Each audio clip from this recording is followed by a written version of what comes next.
ধর্মনাশা সর্বনাশা বন্ধকে উপেক্ষা করে যতদূর চোখ যাচ্ছে শিক্ষার প্রগতি, সংঘবদ্ধ জীবন এবং দেশপ্রেম কার্যত জনসমুদ্রে পরিণত করেছে, আমি তাদের সকলকে ধন্যবাদ জানাচ্ছি। গতকাল ভারতীয় জনতা পার্টি 12 ঘন্টার বাংলা বন্ধ ডেকেছিল। আমরা যবে থেকে 2011 সাল থেকে এই রাজ্যে ক্ষমতায় এসেছি, আমরা বারে বারে বলেছি আমরা এই বন্ধের রাজনীতির বিরুদ্ধে, এই কর্মনাশা সর্বনাশা ধর্মনাশা বন্ধের বিরুদ্ধে। বাংলাকে যারা অচল করতে চাইছে সেই রাজনীতির বিরুদ্ধে। আমি অনুরোধ করব ভারতীয় জনতা পার্টির বাংলার নেতৃত্বকে যে প্রতি 28 আগস্ট আপনারা পারলে একটা করে বন্ধ ডাকুন। আপনাদের বন্ধকে কি করে প্রতিহত করতে হয় বাংলার মানুষ জানে। আজকের সমাবেশে যে সংখ্যায় ছাত্র যুবরা তরুণরা এই সভাস্থলে মেয়র রোডে এসে উপস্থিত হয়েছে, আমি মনে করি বিগত দিনের প্রত্যেকটা 28 আগস্টের প্রতিষ্ঠা দিবসের কর্মসূচির রেকর্ড আজকের এই সমাবেশ ভেঙে দিয়েছে।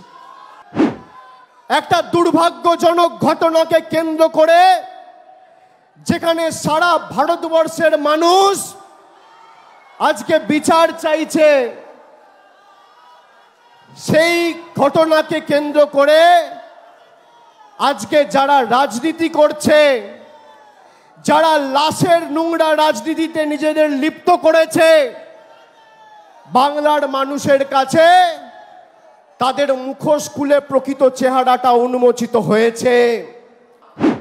যারা মুখ্যমন্ত্রী মমতা বন্দ্যোপাধ্যায়ের পদত্যাগ দাবি করছে, আমি আপনাদের বলছি গত 10 বছরে একটা তথ্য আপনাদের দিই। গত 10 বছরে সবথেকে বেশি মহিলাদের বিরুদ্ধে ক্রাইম অর্থাৎ মহিলাদের বিরুদ্ধে অত্যাচার অন্যায়ের ঘটনা সবথেকে বেশি কোনো রাজ্যে যদি ঘটে থাকে, এনসিআরবির তথ্য অনুযায়ী সে রাজ্যের নাম হচ্ছে উত্তরপ্রদেশ। 2 নম্বর জায়গায় মধ্যপ্রদেশ, 3 নম্বর জায়গায় রাজস্থান, 4 নম্বর জায়গায় মহারাষ্ট্র। মহিলাদের বিরুদ্ধে শ্লীলতাহানি, ধর্ষণ, অন্যায়, অত্যাচারে উত্তরপ্রদেশে গত 10 বছরে 41,733টা ঘটনা ঘটেছে। মধ্যপ্রদেশে 36,144টা ঘটনা ঘটেছে। রাজস্থানে প্রায় 28,000 ঘটনা ঘটেছে। মহারাষ্ট্রে 25,000 ঘটনা ঘটেছে। উত্তরপ্রদেশের মুখ্যমন্ত্রীর নাম কি? যোগী আদিত্যনাথ, ডবল ইঞ্জিন সরকার। মধ্যপ্রদেশের মুখ্যমন্ত্রীর নাম কি? মোহনলাল যাদব, ডবল ইঞ্জিন সরকার। রাজস্থানের মুখ্যমন্ত্রীর নাম কি? ভজনলাল শর্মা, ডবল ইঞ্জিন সরকার। আর মহারাষ্ট্রের মুখ্যমন্ত্রীর নাম কি? একনাথ শিন্দে, ডবল ইঞ্জিন সরকার। ক্যামেরার সামনে অন রেকর্ড বলে যাচ্ছি, পারলে এই 4 জন মুখ্যমন্ত্রীর পদত্যাগ দাবি করবেন, তারপর মমতা বন্দ্যোপাধ্যায়ের দিকে আঙ্গুল তুলবেন। ক্ষমতা আছে। এখানে যারা বোনেরা বসে আছে, আমি তোমাদের জিজ্ঞেস করতে চাই, বলো ভারতবর্ষে ধর্ষণ বিরোধী কঠোর আইন আসা উচিত কি উচিত না? হাত তুলে বলো, উচিত কি উচিত না? ভারতবর্ষে টাইম বাউন্ড অর্থাৎ 1 থেকে 2 মাসের মধ্যে ট্রায়াল এবং কনভিকশন শেষ করে দোষী সাব্যস্ত করার মতো কঠোর আইন ভারতবর্ষের সংসদে আসা উচিত, হ্যাঁ কি না? হাত তুলে বলুন। স্বরাষ্ট্রমন্ত্রী অমিত শাহর কাছে দাবি জানান, বিজেপির সভাপতি, যে বিজেপি দেশ শাসন করছে, জেপি নাড্ডার কাছে দাবি জানান। দেখি কত ধানে কত চাল। আমি আপনাদের বলছি, এদের ক্ষমতা নেই ধর্ষণ বিরোধী আইন ভারতবর্ষে আনবে। তার কারণ যদি ভারতবর্ষে এই কঠোর ধর্ষণ বিরোধী আইন আসে, তাহলে সব থেকে আগে জেলে যারা যাবে তারা হচ্ছে বিজেপির লোকজনেরা। 14 তারিখ বাংলার মায়েরা, দিদিরা, বোনেরা মেয়েদের রাত দখলের ডাক দিয়েছিল। আমরা সেই লড়াই আন্দোলনকে সম্মান জানাই। যারা রাস্তায় নেমেছিল বা যারা বাড়িতে বসে প্রতিবাদ করেছিল, তাদের একটাই দাবি ছিল, এক, ধর্ষণ মুক্ত আগামী দিনের ভবিষ্যতের সমাজ গড়ে তোলা, এবং দুই, যারা দোষী তাদের কঠোর ব্যবস্থা নিয়ে বিচার ব্যবস্থা যাতে দ্রুত বিচার সম্পূর্ণ করে প্রকৃত দোষীদের শাস্তি দেওয়ার ব্যবস্থা করে। 4 দিন কলকাতা পুলিশের হাতে কেস ছিল, 10, 11, 12, 13। 14 তারিখ মহামান্য কলকাতা হাইকোর্ট সিবিআই এর কাছে কেস ট্রান্সফার করে। আজকে নেই করে 14 দিন অতিক্রান্ত।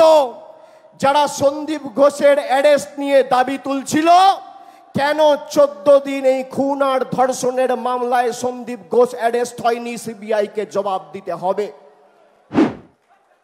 যারা একটা মৃত্যু নিয়ে রাজনীতি করে, শকুনের মতো সাধারণ মানুষ বলছে বিচার চাই, আমরা সবাই বলছি বিচার চাই, আমরা চাই প্রকৃত দোষীরা শাস্তি পাক, আর বিজেপি বলছে মুখ্যমন্ত্রীর পদত্যাগ চাই। 18 পঞ্চায়েতে হেরেছে, 19 লোকসভায় হেরেছে, 23 পঞ্চায়েতে হেরেছে, 22 পুরসভায় হেরেছে, 24 লোকসভায় গোহারা হেরে লেজে গোবরে করেছে বাংলার মানুষ। ক্ষোভের বহিঃপ্রকাশ করতে আর বাংলাকে অশান্ত করার জন্য ইট পাটকেল ঢিল ছুড়ে কালকে পুলিশকে আক্রমণ করেছে। পুলিশ যে সংযমের পরিচয় দিয়েছে, এটাই প্রমাণ করে যে বাংলা উত্তরপ্রদেশ আর গুজরাট নয়। মনে আছে সিঙ্গু বর্ডারে কৃষক আন্দোলন যারা করছিল, তারা যাতে দিল্লিতে প্রবেশ না করতে পারে 2 ফুটের এত বড় বড় পেরেক রাস্তায় পুঁতে রেখেছিল দিল্লি পুলিশ আর সিআইএসএফ। তারা আজকে ভাষণ দিচ্ছে, আজকে বন্ধ ডেকেছে, বিচারের দাবিতে নয়।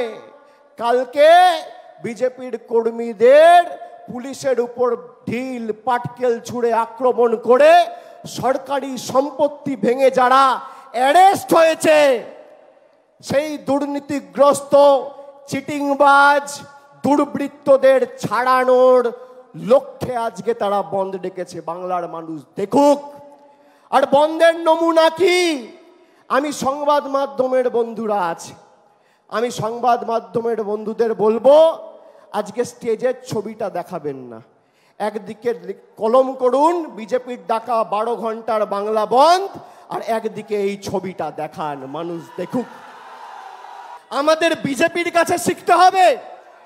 যে বিজেপির সরকার মণিপুরে 2 জনজাতি মূলবাসী মহিলাকে বিভক্ত করে রাস্তায় হাঁটিয়েছিল, সেই মণিপুরের মুখ্যমন্ত্রী এখনো পদত্যাগ করেনি।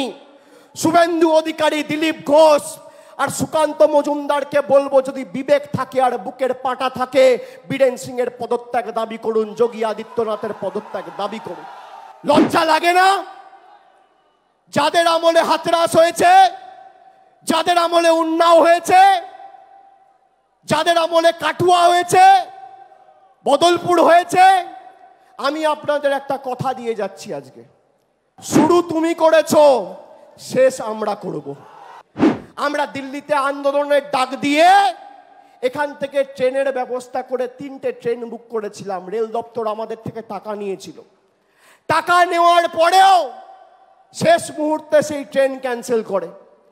আর কালকে বিরোধী দলনেতা শুভেন্দু অধিকারী সংবাদ মাধ্যমে বিবৃতি দিয়ে বলছে যে আমরা ধন্যবাদ জানাই রেলকে, যাতে সাধারণ মানুষ, ছাত্র সমাজের প্রতিনিধিরা নবান্ন অভিযানে অংশগ্রহণ করতে পারে, তাই সব ট্রেনে স্পেশাল বগি, এক্সট্রা বগি লাগিয়েছে।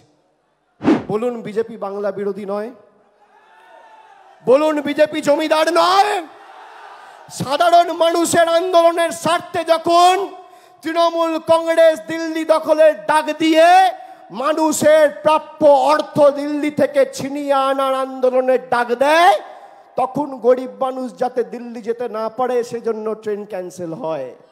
তারা বলছে দাবি এক, দফা এক, মুখ্যমন্ত্রীর পদত্যাগ। তারা বলছে দাবি এক, দফা এক, মুখ্যমন্ত্রীর পদত্যাগ। আমি বলি দাবি এক, দফা এক, ধর্ষণ বিরোধী আইন। আগামী দিন তৃণমূল কংগ্রেস দিল্লির সরকার এবং কেন্দ্রের সরকারকে আগামী দিন যাতে এই সরকার ধর্ষণ বিরোধী আইন আনে। আপনি বলুন আমাকে, রাতারাতি এই সরকার নোটবন্দি করতে পারে, তাহলে ধর্ষণ বিরোধী আইন আসে না কেন? রাতারাতি এই সরকার লকডাউন করতে পারে, তাহলে ধর্ষণ বিরোধী আইন আসে না কেন? রাতারাতি এই সরকার অর্ডিন্যান্স এনে দিল্লির নির্বাচিত সরকারের ক্ষমতা কুক্ষিগত করে নিজের কাছে রেখে দিতে পারে, তাহলে ধর্ষণ বিরোধী আইন আসে না কেন? আমরা চাই যারা এই নারকীয় বর্বর ঘটনার সাথে যুক্ত তাদের সমাজে থাকার অধিকার নেই। 9 তারিখ ঘটনা ঘটেছে, 10 তারিখ রাজ্যের মুখ্যমন্ত্রী বিবৃতি দিয়ে বলেছে যে এই কেস যদি চায় সিবিআই নিতে পারে, আমরা চাই বিচার হোক, সুবিচার হোক। আমি আপনাদের বলছি বিচার তবেই হবে যদি আইন আসে। আরেকবার আপনারা জোর গলায় বলুন, পিছনে যারা আছে মাইকের আওয়াজ যত দূর যাচ্ছে, আমরা চাই যারা এই ঘটনার সাথে যুক্ত সে যে কোনো রাজনৈতিক দল হোক, কঠোর থেকে কঠোরতম শাস্তি হোক, কিন্তু তার সাথে এই ঘটনার যাতে ভূভারতে কোনোদিন পুনরাবৃত্তি না হয়। আজকে আমাদের যেটা দরকার সেটা হচ্ছে ধর্ষণ বিরোধী টাইম বাউন্ড আইন। এই আইন যদি আগামী 3-4 মাসের মধ্যে ভারতবর্ষের কেন্দ্রের সরকার প্রণয়ন না করে, তাহলে দিল্লিতে বৃহত্তর আন্দোলন তৃণমূল কংগ্রেস গড়বে। মানুষ রাস্তায় নেমেছিল, 100 দিনের টাকা আপনারা পেয়েছেন, কেন্দ্রের সরকার দেয়নি, আমাদের মামাটি মানুষের সরকার, আমাদের জনদরদি মুখ্যমন্ত্রী দিয়েছে। মানুষ রাস্তায় নেমেছিল, নবজোয়ারের মাধ্যমে আমরা পঞ্চায়েতগুলো নতুন করে গঠন করে যোগ্যদের সুযোগ দিয়েছি কাজ করার।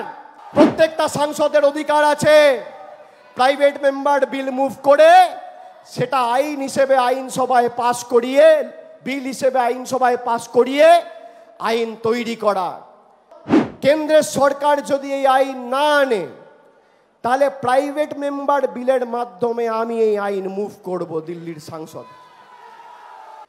আমি অনুরোধ করব খালি যে আগামী দিন ছাত্র সংসদ নির্বাচনগুলো যখনই হবে, তখন 55% আসনে যাতে মেয়েরা অর্থাৎ বোনেরা লড়াই করার সুযোগ পায় সেটা আমরা সুনিশ্চিত করব। 55%। What Bengal things today, India things tomorrow.